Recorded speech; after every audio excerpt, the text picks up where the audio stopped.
वेद से रघुनाथाय नाथाय सीताय पतये नमः।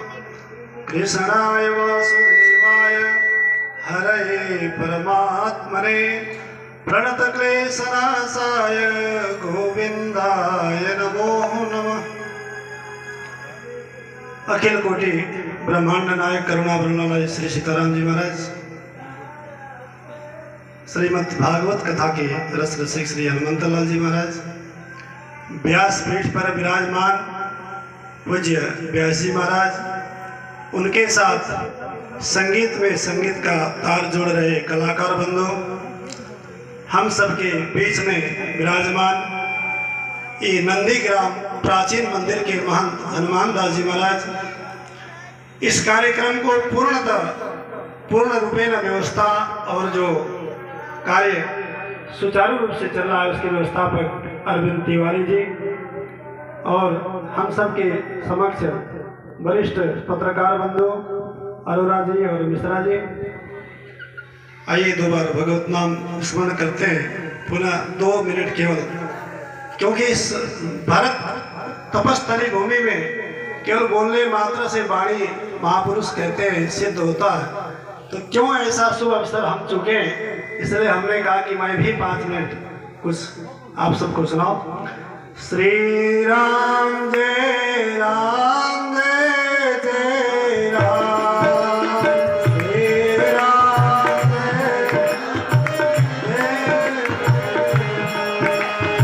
श्री राम जय राम जय जय राम, श्री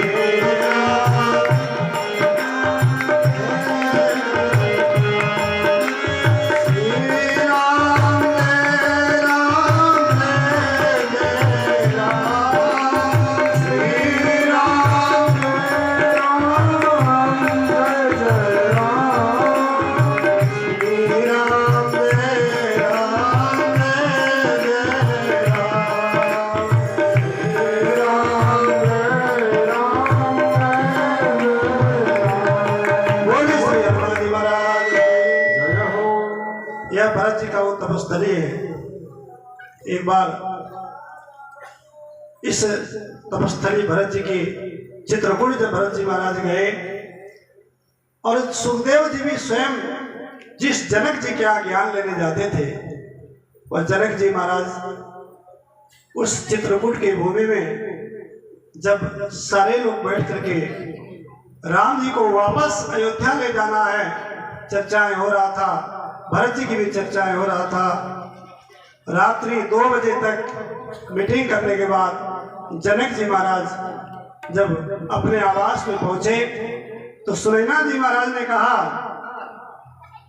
कि पतिदेव, भरत जी की चर्चा कुछ तो चली होगी, वो भरत जी की चर्चा को सुनाइए। तो जनक जी महाराज परम ज्ञानी होते हुए भी कहते हैं, देवी भरत जी की चर्चा करना हमारी बस की नहीं है। देखिए राम जी की चरित्र और राम जी के छोटे भाई भरत हैं, लेकिन सिंहासन लगा करके राम जी को बैठा दीजिए और भगवान राम प्रसन्न हो जाएं। पूछे कि क्या सुनना चाहते हो, तो राम जी से कहो कि भरत जी का चरित्र सुनाइए। तो देवी राम जी भी भरत जी का चरित्र सुना नहीं सकते, वह भरत जी की तपस्थली। भरत अमित महिमा सुनु रानी, जानहि रामन सकहि बखानी। वह तपस्थली भरत जी की है।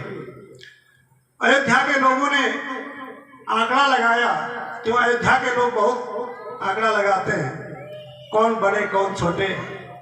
किसी ने कहा राम जी 14 वर्ष वनवास गए, तपस्या किए, लेकिन अवध वासियों ने, अयोध्या के वासियों ने राम जी को बड़ा नहीं माना।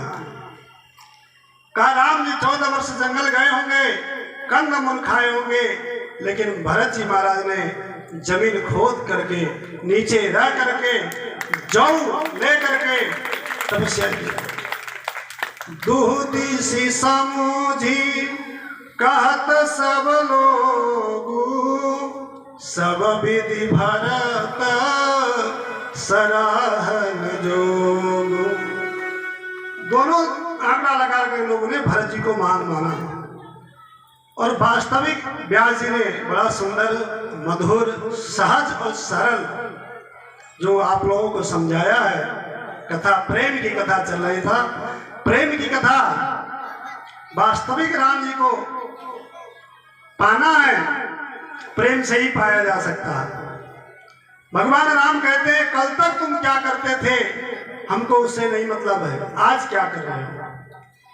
कोटि विप्र बदला गई जाओ शरण आए तजो नहीं तो राम जी को पाना है तो व्यास जी के माध्यम से सूत्र है प्रेम का, क्योंकि राम ही केवल प्रेम प्यारा जान ले जो जान निहारा।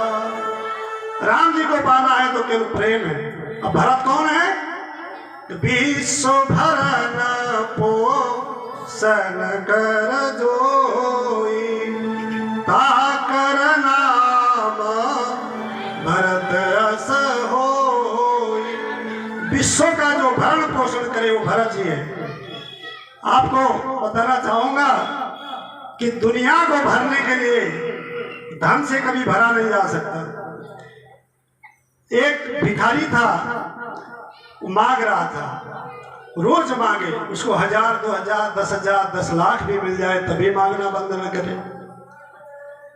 तो एक दिन नारद जी मिल गए। नारद जी से उसने कहा कि रोज रोज मैं मांगता हूँ, ऐसा जगह कहीं बताइए जिससे मेरे पात्र भर जाए। नारद जी ने एक चिट्ठी लिखा कुबेर के यहाँ, और कुबेर के यहाँ वह भिखारी पहुंच गया। नारद का चिट्ठी देखते ही कुबेर ने खजाने के मालिक को बुलाया, जो उसका चाबी ले रहा कोठारी को, कहा इसके जितना भी पात्र में आ जाए सब भर दो। महाराज पूरा कुबेर का खजाना खाली हो गया, लेकिन उसका पात्र भरा नहीं। वापस आया, कहा महाराज थोड़ा देख के तो भेजा करिए। किसको भेज दिए? कुबेर का खजाना खाली हो गया लेकिन उसका पात्र भरा नहीं। नारद जी को बुलाया गया। कुबेर, नारद जी सब लोग पहुंचे खजाने के पास। देखा वो कोई कमंडल नहीं था, वह तो मनुष्य की खोपड़ी थी जो कभी भरती नहीं। इस मनुष्य की खोपड़ी तो तभी भरेगी प्रेम से।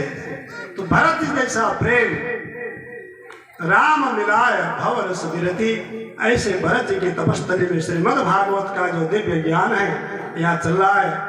आज अरविंद तिवारी जी के माध्यम से बड़ा स्नेह रखते हैं। कई बार फोन किए और उनके ही आदेश अनुसार मुझे भी यह परम सौभाग्य मिला। और महाराज जी का सरल स्वभाव, हनुमान दास नाम है तो जैसा नाम वैसा रामचरित सुनने को रसिया, दिव्य सरल स्वभाव महाराज जी का भी है। एक बात और कह के वाणी विराम लूंगा।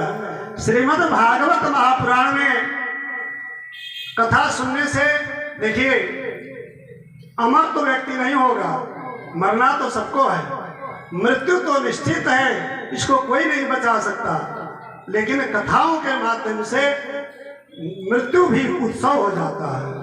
इसलिए संत महापुरुष हमारे यहाँ कोई शरीर छोड़ता है तो उसका उत्सव मनाते हैं, इसलिए कि वैकुंठवास हो गया।